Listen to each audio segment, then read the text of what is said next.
Jumaane and Zephyr and Cynthia and Cynthia.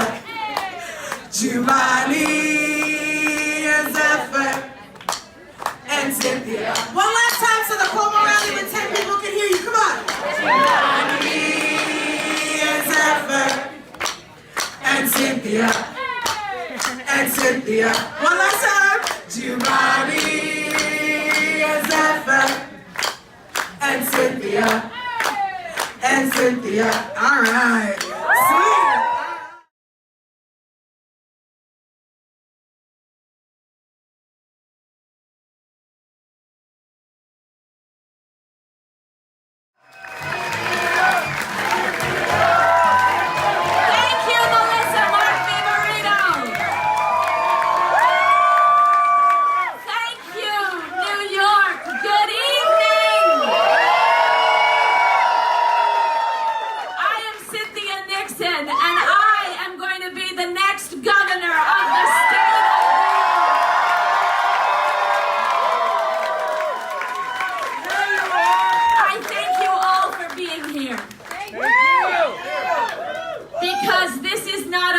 To sit on the sidelines.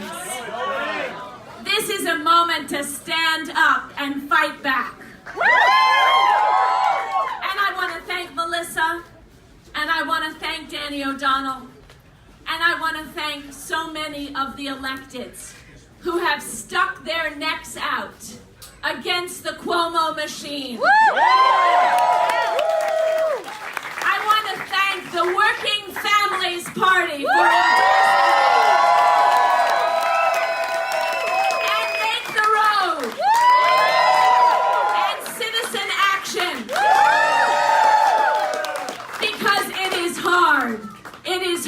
to go up against the Cuomo machine. And it takes an enormous amount of bravery. But we're tired of the status quo here in New York. We know we can do better. I am running for governor because I love New York. And because I believe in New York. We can have a state that works so much better for all our people than the state that we have right now. I am a lifelong New Yorker. I am a proud public school graduate. And I am a prouder public school parent of 3 kids. Sam and Charlie and Max, ages 21, 15, and 7. Is the state where I started working when I was 12 in order to pay for college because my mother warned me she wouldn't be able to. It is the state where I'm raising my kids, where I have had my 40-long-year career, where I have met and married the love of my life, my wife, Christine.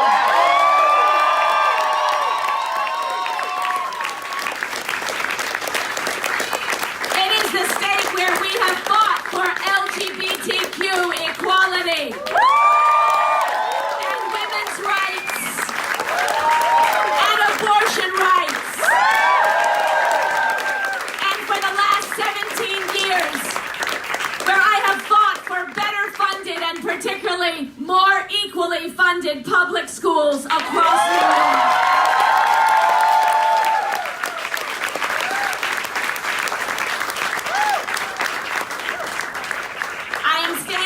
In front of you now. When I was little, my father, who I loved very much, was very troubled. And our home was a scary place. And my mother always told me that if I hadn't been born, she probably never would have left. But she saw the effect that my father in our home was having on me. And one night, she found the strength inside herself to draw a line in the sand and to tell my father that he had to go. And when she did that, she saved me. And when she saved me, she saved herself. And every moment in my life, when I have stood up and fought back, it is because my mother showed me that I could. And it is because my mother showed me that I must. And that's what we are doing here tonight in New York. That's what we are doing in 2018. This has been a long, hard-fought campaign. But the most important part comes tomorrow.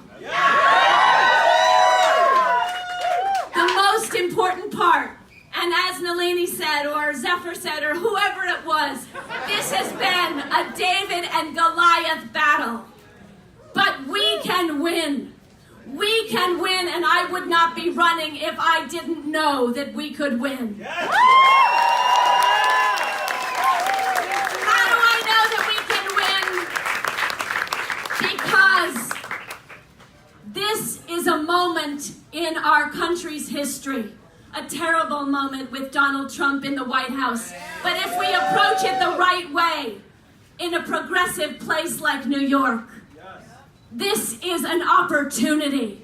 This is an opportunity to enact real foundational change. Not just to combat against the Trump agenda, but to fight against the racial, economic, and gender inequality that is swallowing our state whole.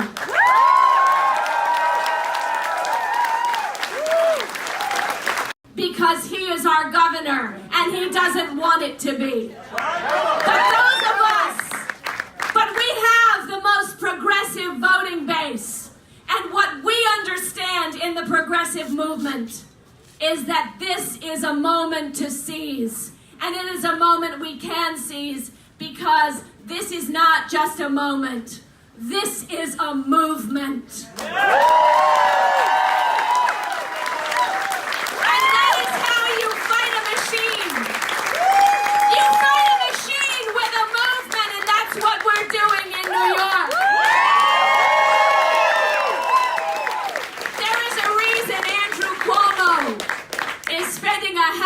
$500,000 a day to fight us because he is scared.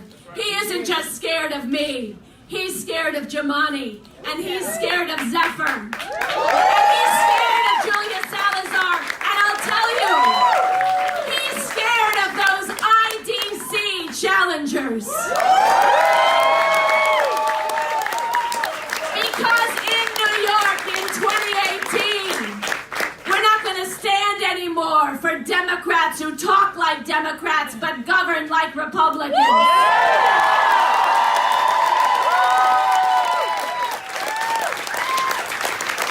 Because as Nina Turner says, in New York, any old blue just won't do.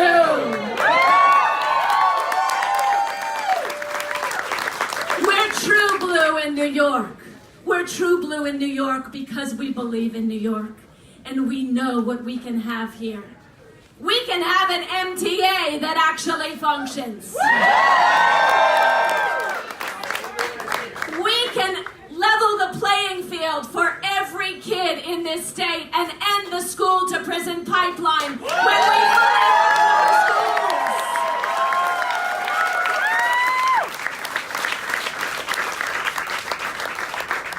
We can pass universal rent control across New York State. When we start electing people like the slate you have before you tonight who aren't accepting a dime in corporate contributions. Andrew Cuomo has $36 million that he has raised to fight this campaign. From corporations, from millionaires, from billionaires, from people eager for lucrative state contracts, from people he himself has appointed to office. Of that 36 million, corruption. 0.1% has come to him in small dollar donations of $200 or less. Which means that if you're an everyday New Yorker, the chances that Andrew Cuomo is going to care about you and your needs are exactly that. 0.1%.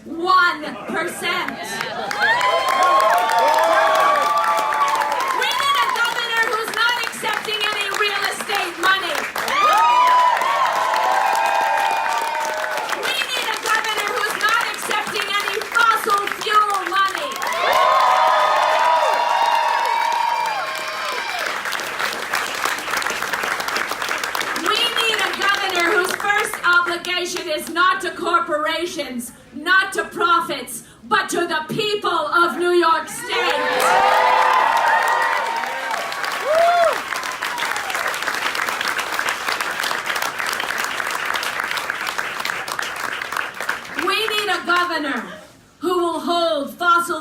billionaires accountable when they poison our communities? Who will enact a polluter's tax? And with the money from that polluter's tax, we'll turbocharge a just transition to 100% renewable energy. And in doing that, we'll create 100,000 plus good jobs across the state of New York in those communities that need it the most. We banned fracking here. Why did we ban fracking? Because of Zephyr Teachout.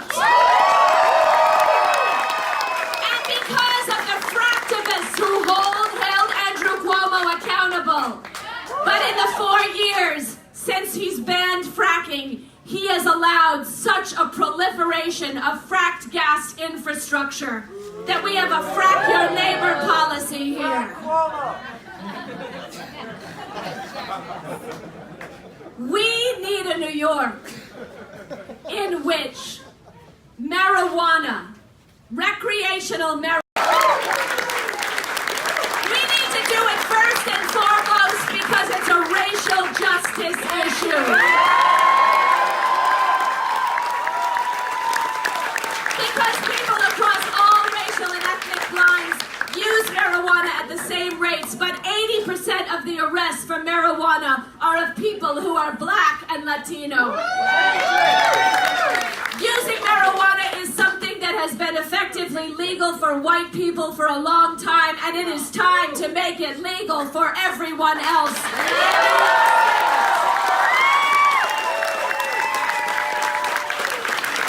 And when we bring this multi-billion-dollar industry to New York, we have to be sure.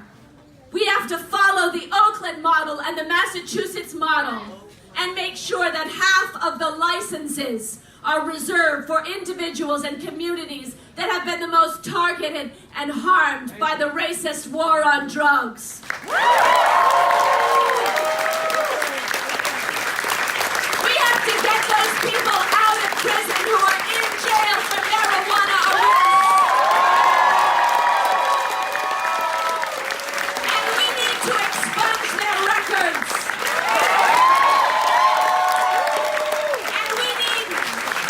To use the tens of millions of dollars in state revenue from that industry to put back into the community, into education, into after-school programs, and into helping people, recently incarcerated people, re-enter society.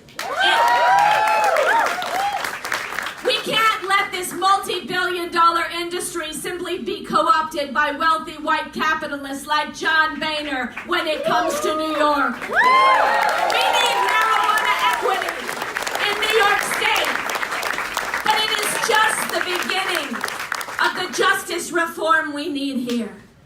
We need to ensure a right to speedy trial, and we need to ensure a right to discovery.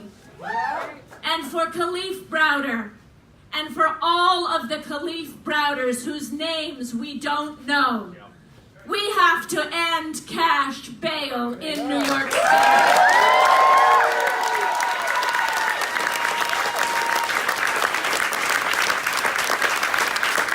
We have to enact campaign finance reform here in New York. We need to close that LLC loophole. Tired in New York of corporations determining New York policy. I am running for governor because I am sick of the corruption and the dysfunction in Albany, and because I am sick of fake corporate Democrats who aren't going to lift a finger to enact change unless their donors say that it's okay. We are done with that in New York.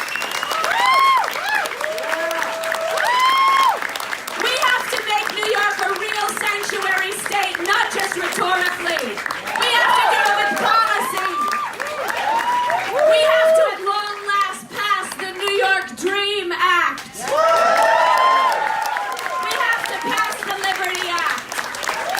And I swear to you on my first day in office, expand access to driver's licenses to every undocumented New Yorker. Not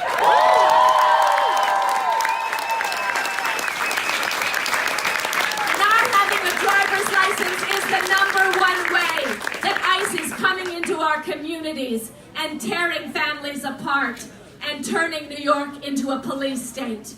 If we care about immigrants in this city of immigrants, in this state of immigrants, in this country of immigrants, there is no simpler, more effective thing that we can do than expand access to driver's licenses. I want New York to be the seat of the resistance. I am tired of California getting all the glory.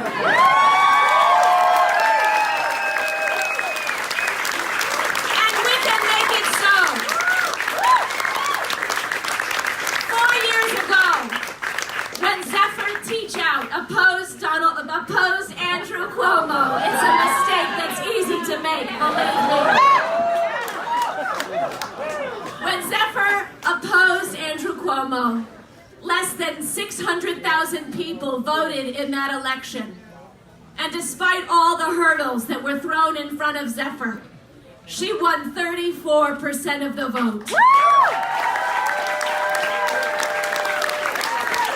But I will tell you what's happened in the last 2 years.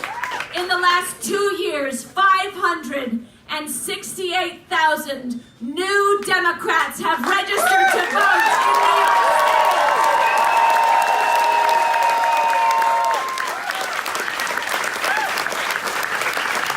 And that's why Dana Bolters surged to victory in Syracuse. And that's why Alexandria Ocasio-Cortez,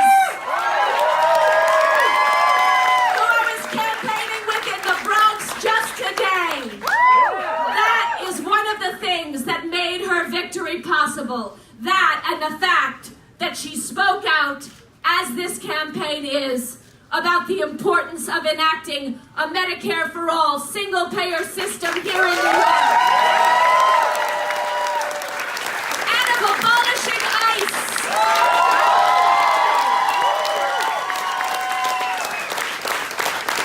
And of refusing all corporate contributions.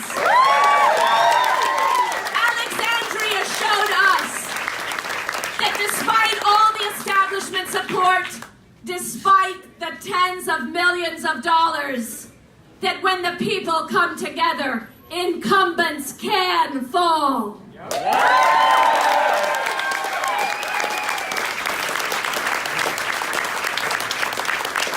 That's what Andrew Gillum showed in Florida. That's what Ayanna Pressley showed in Massachusetts.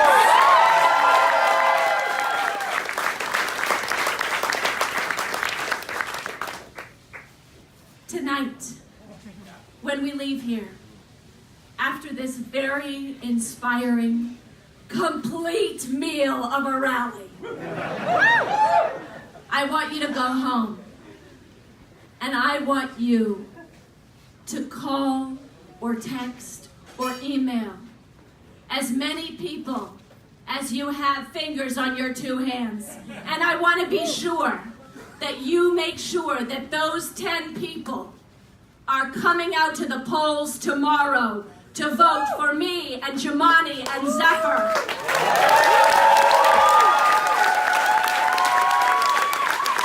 And I want you to talk to them about their plan to vote, about where they're voting, about when they're voting.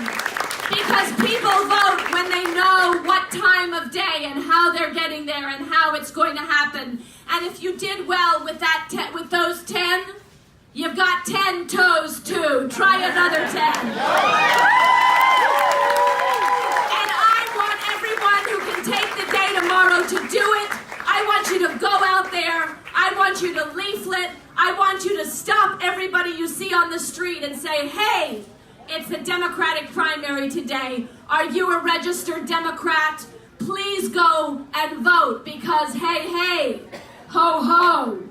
Andrew Cuomo's got to go. Hey, hey, ho, ho. Andrew Cuomo's got to go. Hey, hey, ho, ho. Cuomo and Hochul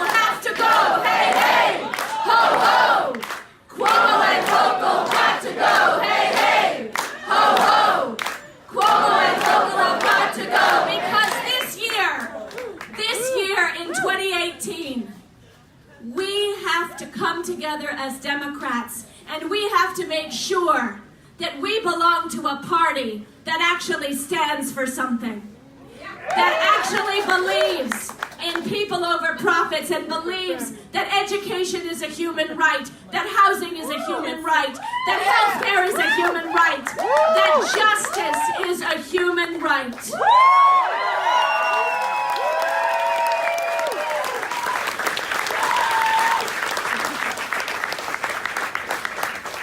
And I want you to go out there tomorrow and bring everybody with you and say, on September 13th, lucky for us, unlucky for them, we're going to elect the homo instead of the Cuomo.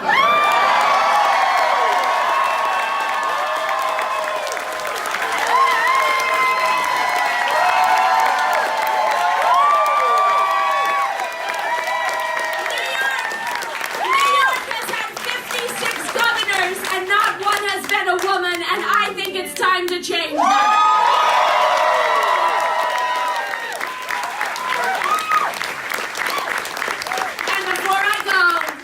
And before you all go home and get on your phones and call and text and email, I have a question for you that maybe you could answer for me.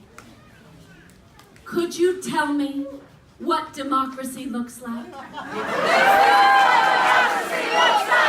me what democracy looks like. This is what democracy looks like. Tell me what democracy looks like. This is what democracy looks like. Tell me what democracy looks like. This is what democracy looks like. Thank you.